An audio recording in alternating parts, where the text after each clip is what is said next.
অন্ধ্ৰপ্ৰদেশৰ বোৱাৰী আৰু কৰ্মসূত্ৰে মই গুৱাহাটীৰ বাসিন্দা। গুৱাহাটী GMCHত এগৰাকী অভিযন্তা হিচাপে বায়'মেডিকেল ইঞ্জিনিয়াৰ হিচাপে কৰ্মসূত্ৰে আছোঁ। ভাবিলোঁ অসমীয়া নাৰী কেৱল অজলা অবলা উৰণিখন লৈ থকাই এটা পৰিচয় হ'ব নালাগে। আমি কনফিডেণ্ট, আমি বাহিৰত ওলাই আহিব পাৰোঁ, আমি পৃথিৱী জয় কৰিব পাৰোঁ। গ্ল'বেলাইজেশ্যনত আমাৰো হাত আছে, সেয়াও আমি দেখাব বিচাৰোঁ। তাৰ বাবে ওলাই আহিছোঁ। সদৌতিকে মোৰ ফালৰ পৰা ৰঙালী বিহু আৰু অসমীয়া নৱবৰ্ষৰ ফুলন জনালোঁ। ধন্যবাদ। সোমাই থাকে ইমান ধুনীয়াকৈ কথাখিনি ক'ব পাৰিলে বৰ ভাল লাগিলে। আমি বিশালৰ ওচৰত যিটো মাইক্ৰফোন আছে সেইটো চাউণ্ডটো অহা নাই, দিবলৈ অনুৰোধ কৰিলোঁ। ৰঙালী বিহু শুভেচ্ছা জনালোঁ।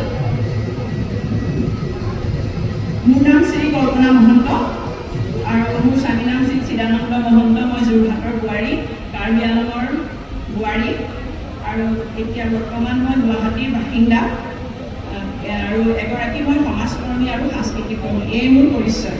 ধন্যবাদ। মোৰ ঘৰ গুৱাহাটী বামুণ মৈদাম, কিন্তু পোনপ্ৰথমে মই এগৰাকী অসমৰ জীয়াৰী, তাৰ পিছত মই মোৰ মাৰ জীয়াৰী আৰু মোৰ কৰ্ম ডাকঘৰ চাংচাৰী। উপস্থিত ৰাইজ, বিচাৰক মণ্ডলী আৰু কৰ্মকৰ্তাবৃন্দলৈ মোৰ ৰঙালী বিহু আন্তৰিক অভিনন্দন জনাইছোঁ। মোৰ নাম বৰ্ণালী শইকীয়া। মই গুৱাহাটীৰ জীয়ৰী আৰু গুৱাহাটীৰে বোৱাৰী। মই দুগৰাকী কন্যা সন্তানৰ মাতৃ, এগৰাকী হাই ছেকেণ্ডেৰী পঢ়ি আছে আৰু এগৰাকী ক্লাছ 7। কৰ্মসূত্ৰে মই এগৰাকী অভিভাৱক। মহিলাসকলে পৰিধান কৰা সাজযোৰ আজি মই আপোনালোকক আগত পৰিধান কৰি আহিছোঁ। ধন্যবাদ। ধন্যবাদ জনাইছোঁ। ইয়াৰ পিছৰ প্ৰতিযোগী 11 নম্বৰ তেখেতক সন্মুখীন জনাইছোঁ। নমস্কাৰ, মই জ্যোতিকা বৰ্মন।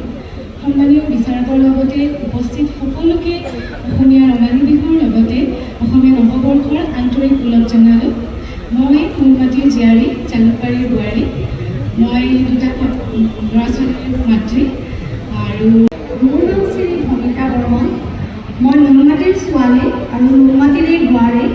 পোনপ্ৰথমে মই আজি উপস্থিত থকা বিচাৰক মণ্ডলী তথা চানমাৰী বিহুতলীৰ সমূহ অসমবাসী ৰাইজলৈ অসমীয়া নৱবৰ্ষৰ শুভেচ্ছা জ্ঞাপন কৰিছোঁ। মই আজি আমাৰ অসমৰ সকলোৰে প্ৰিয় এসাঁজ মুগাৰ সাজ মই পৰিধান কৰি আহিছোঁ আৰু লগতে অসমবাসীৰ সকলোৰে মংগল কামনা কৰি মই মোৰ পৰিচয়টো দাঙি ধৰিছোঁ। যিহেতু অসমীয়া আমাৰ সাজপাৰযোৰ বৰ আবোৰ, আমি যদি ধুনীয়াকৈ পৰিধান কৰিব জানো তেতিয়াহ'লে সঁচাকৈ দেখাটো ধুনীয়া লাগি লগতে সাজপাৰযোৰ উজ্জ্বল হৈ ধৰা দিয়ে। ধন্যবাদ জনাইছোঁ। ব্যতিক্ৰমী ধৰ্মিতাৰে এযোৰ সাজ পৰিধান কৰি আহিছে। আমি সকলোৱে জনাকৈ কোনোৱে যদি এই সাজযোৰৰ বিষয়ে নাজানেও আপোনাৰ জৰিয়তে আমি জানিবলৈ নিশ্চয় চেষ্টা কৰিম। আপুনি পৰিধান কৰা সাজযোৰৰ বিশেষত্ব কি? ধন্যবাদ। মই আজি 50 বছৰৰ আগতে মোৰ শাহুৱায়ে ৰাতিপুৱা গা পা ধুই নামঘৰলৈ যিযোৰ সাজ পিন্ধি গৈছিল সেই সাজ ব্লাউজ নিপিন্ধে।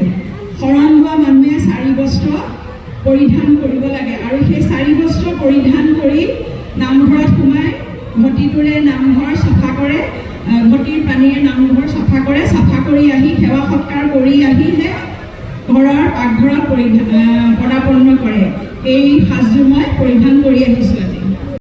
গামখাৰু মোৰ আইতাৰ দিনৰ। গামখাৰু বাৰু মহিলাই পৰিধান কৰেনে? গামখাৰু আৰু মুঠিখাৰু, বৰ্তমান সময়ত মুঠিখাৰুটো যিহেতু লুপ্তপ্ৰায় হৈ গৈছে, সেইকাৰণে গামখাৰুটো আজিকালি মহিলাই পিন্ধা বেছিকৈ পৰিলক্ষিত হৈছে। পূৰ্বতে কেৱল পুৰুষে পিন্ধিছিলে আৰু মহিলাসকলে মুঠিখাৰু পিন্ধিছিলে। হয়, মোৰ কিন্তু অকণমান বেলেগ এটা কথাহে জানিবলৈ মন গৈছে। যিহেতু আপুনি মুগাৰ আমাৰ অতি সন্মানৰ সাজপাৰযোৰ পৰিধান কৰিছে, হয়, মুগা আমাৰ পুৰণি সময়ৰ পৰাই পলু পোহা হয়, নহয় জানো? হয়, পলু পুহি তাৰ পৰা সূতা কাটি উলিয়াই তাত ৰং প্ৰয়োগ কৰা হয়। আপুনি ক'ব পাৰিবনে বাৰু মুগা পলু আমি কি গছত পুহোঁ? এৰা গছ। এৰাগছৰ পাতৰ পাত তাতে আৰু কিবা আছে নেকি বাৰু অকণমান কৈছিল যে আপুনি মৰাণ জনগোষ্ঠীৰ সাজপাৰ পৰিধান কৰিছে নহয় জানো আপুনি নিজে মৰাণ জনগোষ্ঠীৰ নেকি মই মটক হয় আপুনি মটক হয় তেতিয়াহ'লে মটকৰ জীয়াৰী আৰু এতিয়া গুৱাহাটীৰ বোৱাৰী বামুণৰ বোৱাৰী কোনো কথা নাই আমাৰ বিভিন্ন জনগোষ্ঠী 40টাৰো অধিক জনগোষ্ঠী আমাৰ অসমত বসবাস কৰি আহিছে তাহানিৰে পৰা গতিকে আমি মিলাপ্ৰীতিৰ একতাৰ দোলেৰে বান্ধ খাই আছোঁ ইয়াত কোনো অস্বাভাৱিক নহয় যে আপুনি বেলেগ এটা জনগোষ্ঠীৰ হৈ আন এটা জনগোষ্ঠীৰ লগত বিবাহ পাশত আবদ্ধ হৈছে সেয়া আমাৰ সম্প্ৰীতিৰ এনাজৰী যিয়ে নহওক মৰাণসকলে সাধাৰণতে কলা ৰংটো খুব প্ৰাধান্য দিয়ে ইয়াৰ অন্তৰালত কি কথা লুকাই আছে বুলি ভাবে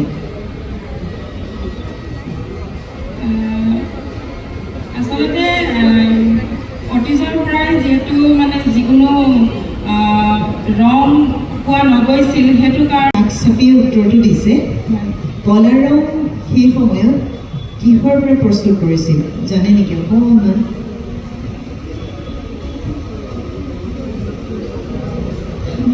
ষ্টেজৰ ওপৰত উঠাৰ কাৰণে অলপ পাহৰি গৈছোঁ মনত আছিল বস্তুটো পাহৰি গৈছোঁ বৰ্তমান হয়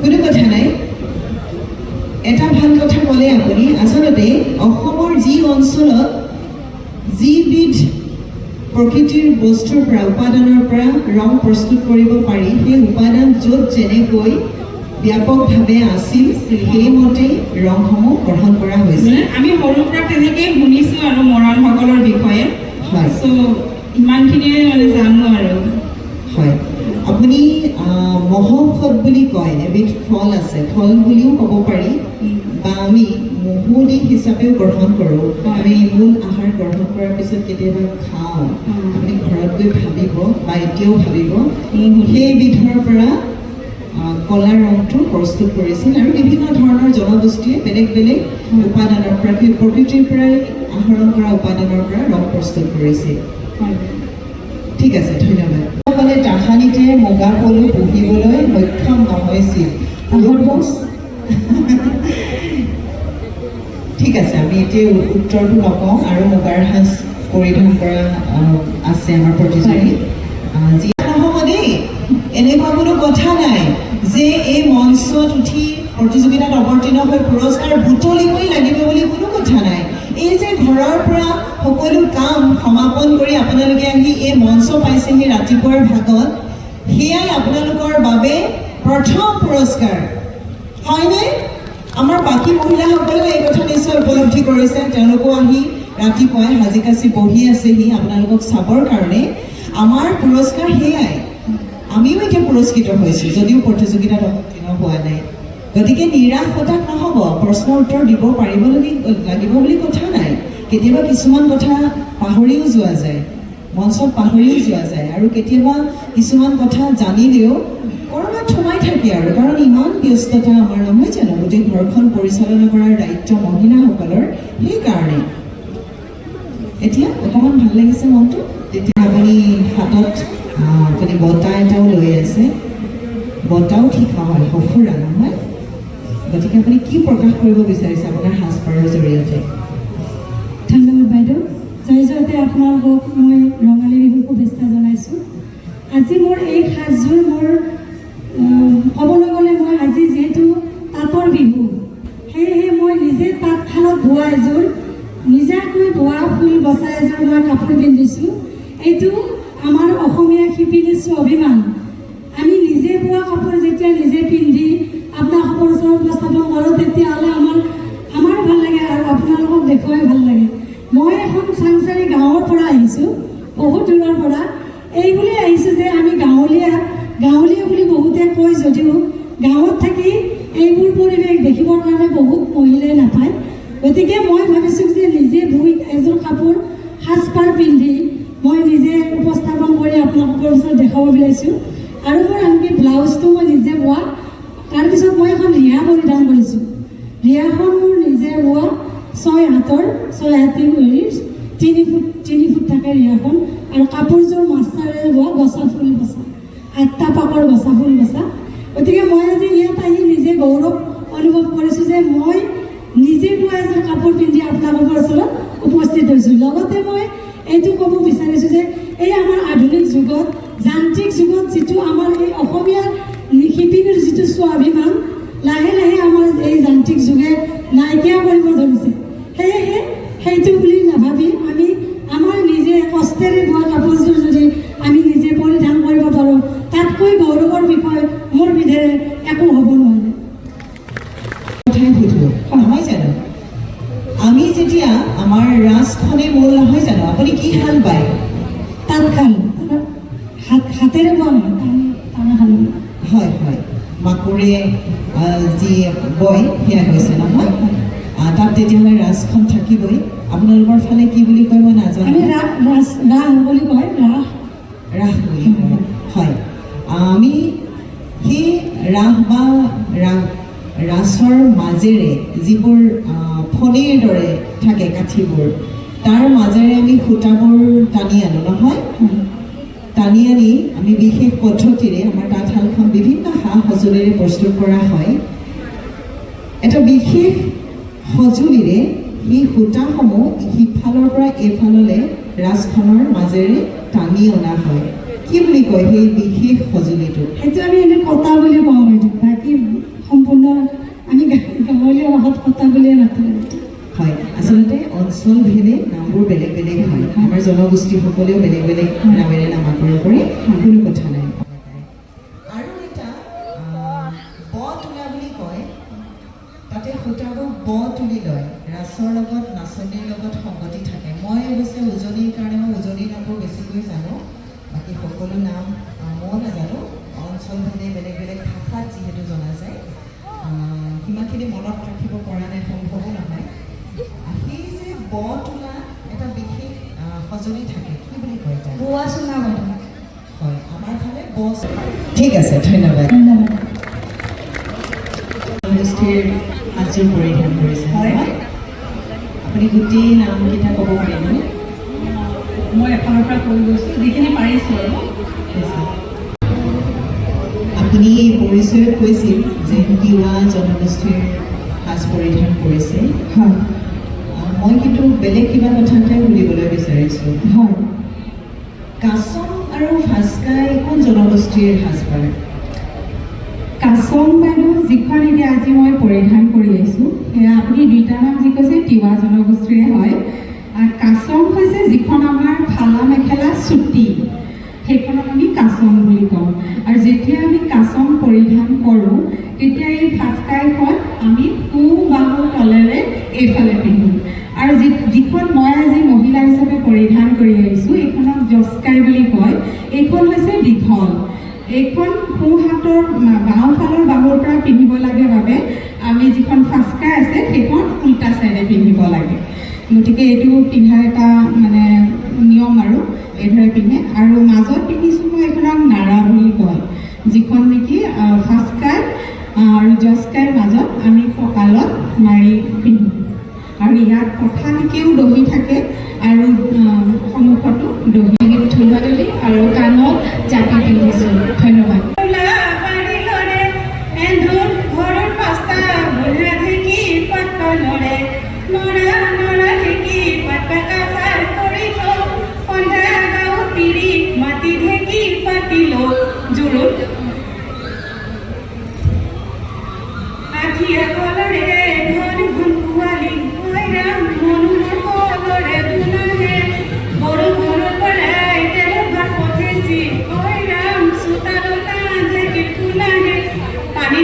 গৈছে এতিয়া বিয়াৰ দিনা পিছদিনাখন পানী তুলিব যাওঁতে নবৈ কল হয় তেতিয়া হাঁহে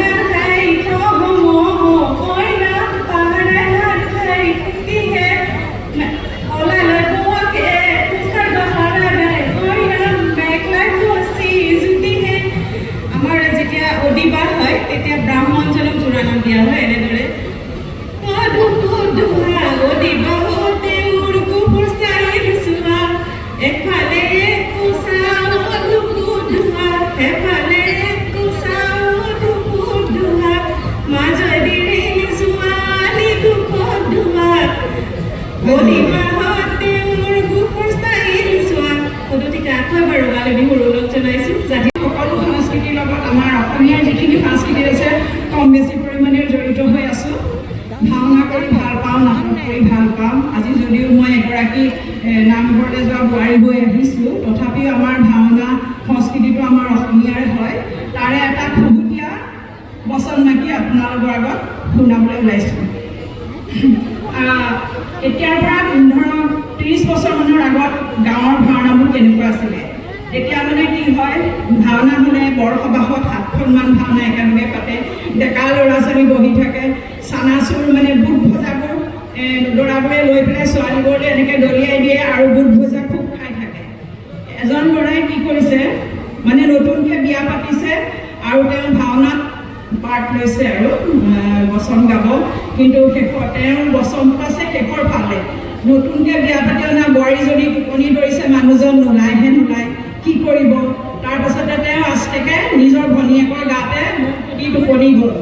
যেতিয়া তেওঁৰ স্বামী দেৱতা ওলাই প্ৰৱেশ দিছে, তেতিয়া স্বামী দেৱতাই এনেকৈ চাই দেখিছে যে মানুহজনী টোপনি গ'ল। তেতিয়া তেওঁৰ খুলখালীয়েকৰ নাম আছিল কলি। এতিয়া কলি কিদৰে বচনত মাতে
কোনোবাই গাই দিব লাগিব নেকি?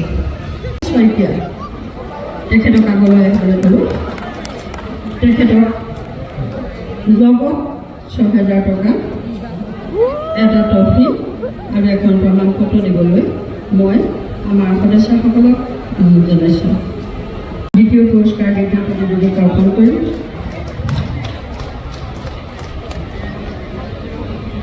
আমি মৈত্ৰীমূলক দ্বিতীয় পুৰস্কাৰ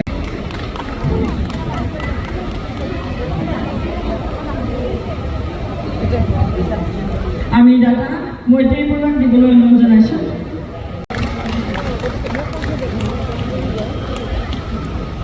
তৃতীয় পুৰস্কাৰৰ দাতা শিখা ভূঞা, তেখেতে তৃতীয় বিজয়ী মমি বুঢ়াগোহাঁইক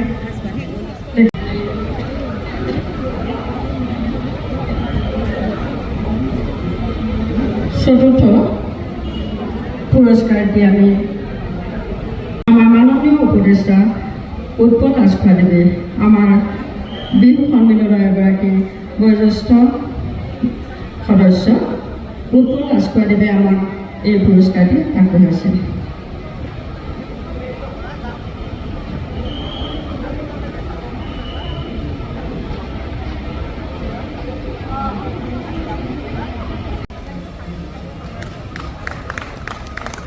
লগতে এখন প্ৰমাণপত্ৰ তেখেতক দিবলৈ মই অনুৰোধ জনাইছোঁ আৰু এখন গগনা কৰিছে। তেখেতক আমি নিখুঁত সাজপাৰৰ যিসমূহ নাম কৈছে, তেখেতে অলংকাৰৰ নাম পৰ্যন্ত তেখেতে উল্লেখ কৰিছে আৰু লগতে টেলেণ্ট ৰাউণ্ডত তেওঁ পৰিধান কৰা সাজযোৰৰ লগত সামঞ্জস্য ৰাখিহে তেওঁ বিহু গীত পৰিৱেশন কৰিছে। সেইটো এটা সাংঘাতিক কথা, যিটো তেওঁতো আমাৰ বিহু কৰিব পাৰিলেহেঁতেন, কিন্তু তেওঁৰ যে মনলৈ আহিছে যে তেওঁ এতিয়া এগৰাকী তিৱা মহিলা, গতিকে তাৰ লগত সামঞ্জস্য ৰাখিবলৈ চেষ্টা কৰিছে আৰু প্ৰশ্নোত্তৰ ইমান সুন্দৰকৈ আগবঢ়াইছে। প্ৰতিটো ক্ষেত্ৰতে আমি ৰাখিছিলোঁ প্ৰেজেণ্টেশ্যন, নিজৰ পৰিৱেশন শৈলী কেনেধৰণৰ ৰাখিব লাগিব, আৰু আছিলে ইণ্ট্ৰডাকশ্যন, পৰিচয় যিটো পৰ্ব তেওঁলোকে দাঙি ধৰিছিলে, লগত আছিল সাজপাৰ আৰু প্ৰতিভাটোতো আমি ৰাখিছিলোঁ নম্বৰ। তেনেকুৱাকৈ তেখেতক আমি প্ৰথম হিচাপে নম্বৰ কমাব নোৱাৰিলোঁ। আৰু দ্বিতীয়গৰাকী তেখেতৰ প্ৰথম যিটো ইতিবাচক দিশ সেয়া হ'ল তেখেতে নিজে তাঁতশালৰ লগত জড়িত এগৰাকী মহিলা, নিজে শালত বৈ তেওঁ পৰিধান কৰি আহিছে। এইটো বৰ ডাঙৰ কথা নহয়নে? আমি বেলেগে তাঁতশালত বোৱা কাপোৰ আমি পৰিধান কৰোঁ, কিন্তু তেখেতে নিজে বৈ যে পৰিধান কৰি সাজপাৰ প্ৰতিযোগিতাত অংশগ্ৰহণ কৰিছে, প্ৰথম তেওঁৰ নম্বৰটো তাতেই গৈছে। আৰু তাৰ পাছতো তেখেতে নিজৰ হাতযোৰৰ লগত সামঞ্জস্য ৰাখি আমাৰ দিহা নামহে পৰিৱেশন কৰিছে। আৰু অকণমান 19-20 থকাৰ কাৰণে আমি তেখেতক দ্বিতীয়ত ৰাখিবলগীয়া হ'ল। আৰু তৃতীয়গৰাকী তেখেতে টাই আহোমসকলৰ সাজপাৰ পৰিধান কৰিছে। আৰু আমি তেতিয়াও কৈছিলোঁ যে স্বৰ্গদেউসকল যিসকল আছিল প্ৰত্যেকৰে শাসনকালত সাজপাৰ অকণমান সাল সলনি ঘটিছিল। গতিকে কোনো এজন, আমিও এই মুহূৰ্তত ক'ব নোৱাৰোঁ কোনজন স্বৰ্গদেউৰ দিনত হৈছিল, কিন্তু যেতিয়ালৈকে এই সাজযোৰ পৰিধান কৰিছিলে আমাৰ টাই মহিলাসকলে, তেতিয়া কিন্তু ফুট ব্যৱহাৰ নকৰিছিল। অকণমান নম্বৰটো তাতে গ'ল। আৰু তেখেতে নামকেইটা কওঁতে অকণমান কেইটামান তেওঁ শুদ্ধকৈ কৈছে, কেইটামান অকণমান 19-20 হ'ল, কিন্তু তেওঁক আমি তথাপিও তৃতীয়ত নৰখাকৈ নোৱাৰিলোঁ। কৰিছেনে বাৰু? বাকীখিনি কিন্তু তেওঁ খুব সুন্দৰ কৰিছে। আৰু তেওঁৰ ভাল লাগিছে, প্ৰথম ভাল লগা দিশটো হ'ল তেখেতে সঁচাকৈ একেবাৰে আচল মুগা, তাহানিৰ মুগা কাপোৰ সাজ পৰিধান কৰি আহিছে। আপোনালোকে চুই চালেও গম পাব, দূৰৰ পৰা দেখিলেও গম পায়। আজিৰ মুগা আৰু তাহানিৰ মুগা, ৰিহাখন দেখিছেনে? এইখন পুৰণি ৰিহা। এই তেখেতসকলে, আমাৰ কৰ্মকৰ্তা বাইদেউসকলে পৰিধান কৰাখন আজিৰ হয়, আধুনিক। কিন্তু আমাৰ 4ৰ্থ স্থানপ্ৰাপ্ত এই বাইদেউগৰাকীয়ে পৰিধান কৰা ৰিহাখন কিন্তু তাহানিৰ, বহুত পুৰণি নহয়, 50 বছৰ। 50 বছৰীয়া এযোৰ কাপোৰ তেখেতে পৰিধান কৰি অহাটো কম ডাঙৰ কথা কিন্তু নহয়, হয়নে বাৰু? তেখেতে আৰু বেছি, তেখেতে 70 বছৰ। হয় হয়, হয় নেকি? খুব ভাল কথা। আৰু 4গৰাকী বিজয়ী, তেওঁলোকক কাৰণবোৰ আপোনালোকে গমেই পালে, আমি কিয়নো তেওঁলোকক বিচাৰ কৰিব লগা হ'ল, নিৰ্বাচিত কৰিব লগা হ'ল। আৰু বাকী যিসকল প্ৰতিযোগী আছিল, 13গৰাকীৰ ভিতৰৰ 4গৰাকী বিয়োগ কৰিলে যেকেইগৰাকী, তেওঁলোকৰ আপোনালোকে মনে কৰিছে কোনোগৰাকীয়ে আমাৰ যে মুগা সূতা, আমাৰ পাট সূতানো আমি ক'ৰ পৰা প্ৰস্তুত কৰোঁ, এই তাহানি দিনৰ পৰা, পলুৰ পৰা হয়নে, পাটৰ পৰা হয়, এনেকুৱা ধৰণৰ সৰু সৰু কথা নহয় জানো? সেইখিনিত বিসংগতি ঘটিছে। কোনো এগৰাকীয়ে মহুৰাটো ক'ব পৰা নাই। আমাৰ পিছৰ বাইদেউসকলে চিঞৰি আছে, মই কৈছোঁ লাহে লাহে লাহে লাহে। এই যে সৰু সৰু হয়তো নাৰ্ভাছ কৰিছে তেওঁলোকে, সেই সৰু সৰু ভুলবোৰ থকাৰ কাৰণে আমি নম্বৰ দিব নোৱাৰিছোঁ। কোনোৱে নিজৰ পৰিচয়টো দিলে সদায় কিন্তু আমি